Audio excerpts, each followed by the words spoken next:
শ্রমিকদের আন্দোলনের নিরাপত্তাহীনতায় বন্ধ থাকার কয়েকদিন পর খুলেছে আশুলিয়ার অধিকাংশ শিল্প কারখানা। কাজে যোগ দিয়েছেন শ্রমিকরা। এতে শ্রমিক মালিকদের মাঝে স্বস্তি ফিরেছে। তবে বাকি কারখানা খুলে দেওয়ার দাবি শ্রমিকদের। এদিকে নিরাপত্তা জোরদারে কাজ করছে আইন শৃঙ্খলা বাহিনীর সদস্যরা। নাজমুল হুদার তথ্যচিত্রে ডেস্ক রিপোর্ট। সাভার আশুলিয়ার বিভিন্ন কারখানার উৎপাদন কার্যক্রম চলছে পুরোদমে। এনজিওর কিস্তি প্রথমবার বিকাশ পেমেন্ট করলেই 20 টাকা ইনস্ট্যান্ট ক্যাশব্যাক।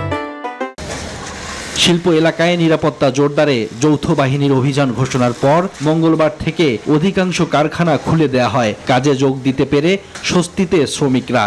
এখন ভালোই লাগতেছে, অফিস খুলছে, অনেক আনন্দই আছি। সুন্দর লাগছে যে আমরা যে পর্যায়ে ছিলাম এখন অনেক ভালো আছে। এই পরিস্থিতিতে আমরা কিছুদিন যে ডিউটি করতে পারিনি, এটা আমাদের অনেক ক্ষতি হয়েছে। আমাদের মালিক পক্ষের যেরকম ক্ষতি হয়েছে, মালিক পক্ষের ক্ষতি মানে আমাদেরই ক্ষতি। সরকার যেই আসুক না কেন যেন দেশটা আমাদের ভালোভাবে চলতে পারে, আমাদের কারখানাগুলো যেন ভালোভাবে চলে। শিল্প এলাকায় আইন শৃঙ্খলা বাহিনীর তৎপরতায় স্বস্তিতে কারখানা কর্তৃপক্ষ। সবসময় যেন আমাদের কাজটা থাকে, আমরা যেন নির্বিঘ্নে কাজটা করে যেতে পারি। এই এক সপ্তাহ আমার প্রায় 1.5 কোটি টাকার মতো লস। এই ক্ষেত্রে আমার একটু কষ্ট হবে, তারপর আমি স্যালারি দিব। অনেক ফ্যাক্টরি দেখবেন যে আপনি স্যালারি দিতে পারবেন না সমতা, কারণ আসলে এখানে কোনো ফ্যাক্টরির যে উদ্বৃত্ত কোনো টাকা থাকে না। বাকি কারখানাগুলো খুলে দেওয়ার দাবি শ্রমিকদের। আমরা চাচ্ছি যে আমাদের গার্মেন্টস খুলে দেখ, সুন্দরভাবে আমরা চাকরি বাকরি করব।